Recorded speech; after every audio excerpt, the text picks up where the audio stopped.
Hey YT family, welcome back to our channel and hope you like the previous one. So today we are heading towards our second part of the book Built on Talk from Raj Shamani that says you suck admitted. You suck admitted. Until we admit that we suck at things, we won't be able to work on the part that sucks, and our ego won't let us grow. Before actually getting into the book, let me tell you one thing. You suck. You suck more if you think you don't suck. That's the harsh reality. And the harsher reality, the person who will tell you to admit you suck won't accept that they suck too. But I'm admitting it. I suck. I suck at so many things. But how do I know I suck at them? Because I have tried them. I realized I suck at sports because I have tried. I realized I'm naturally musically challenged because I tried. You can't just do things on an excuse that you suck. Because in that case, it will be just an excuse. There are more people in this world who don't try anything with the excuse that they are bad at it. Others start something, know they suck at it, but don't let it go of it because of some false sense of superiority. Being in either one of these groups is stupid. You won't want to suck and be stupid at the same time, would you? If you belong to the first category, you are self criticizing without even giving yourself a fair chance.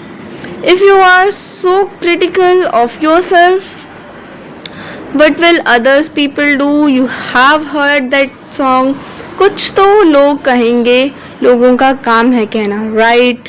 So, let the log say, no? And if you belong to the second category, that is remaining stuck at things when you know you are bad at it and yet not ready to let it go, let me tell you, you are even more stupid. Be it a course, a relationship, or a job, when it's not working, it's just not working. You need to admit the fact instead of trying to fight the obvious. Do you remember a time in a school when you went on stage and completely forgot what you were about to say? I remember it happening to me. I was supposed to read a generic thought of the day on stage. I went up on the stage and started, "My name is Raj Shamani and this is the thought of the day." And then blank. I completely forgot what I had to say.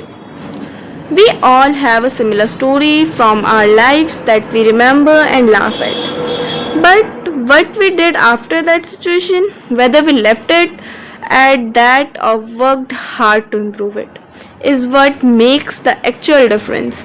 I realized I suck at public speaking. Considering I'm a public speaker now, you can imagine the hustle that would have gone into it. The world is so big and so are the opportunities. You can only avail the opportunities if you know your capabilities along with your weakness. Acknowledge your weaknesses and overcome it with the help of your capabilities. It's the basic SWOT analysis. For me, I know I suck at writing, and how did I get to know that? By trying it first, and I absolutely sucked. Then, how am I writing this book? You ask. Simple. I hired a ghostwriter to write this book for me because at the end of the day, I just want my thoughts to reach you. I don't care who is writing them down, and you are going to care who is writing them down, and you are not going to bother about who wrote the book. You are just going to care how this book helped you.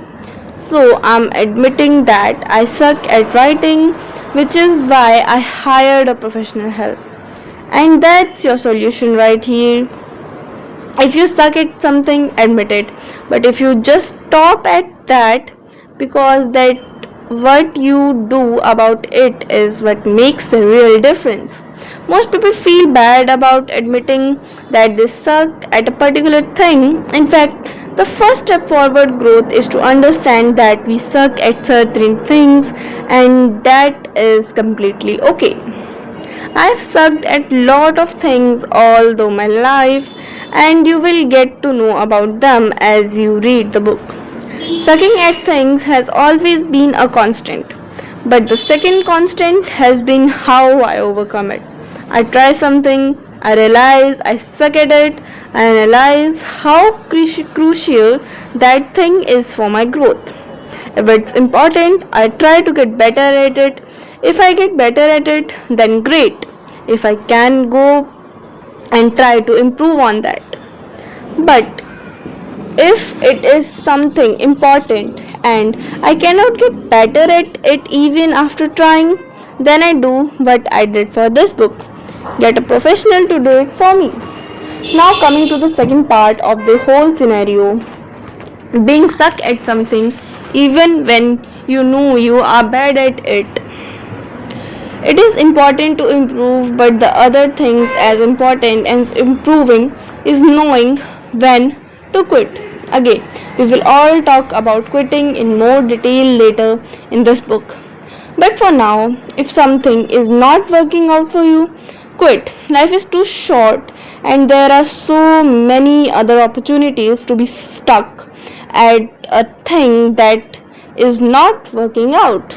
So, how is this whole admitting that you suck thing going to work out for you? Let me explain. You admit you suck and you left at that. Are you ever going to grow with that approach? No. On the other hand, you realized you suck at something and you asked yourself whether you can get better at it and how can you get better at it. Now, that will make the difference. If you think you can get better at it, research, learn and get better. If you think you can't do it, take professional help and find someone who can do it for you, but don't let it stop you from growing. This is the lesson we need to learn. We realize and accept that we are bad at something and we either work on that aspect of ourselves or we find someone else to do it for us. If there is only one lesson that you take from this book, then let it be this: admitting that you suck. Here are some key takeaways. The first one, there are things you suck at, accept that. The second, learn and get better at the things you suck at. Third, stop making excuse, start taking actions. Fourth one, know your capabilities and weakness. The fifth and the last one is it's okay to quit. And also guys, I'll be looking forward for your lovely and beautiful comments and suggestions that what should I change in it so that I can get better at this. And thank you for being here and listen to this.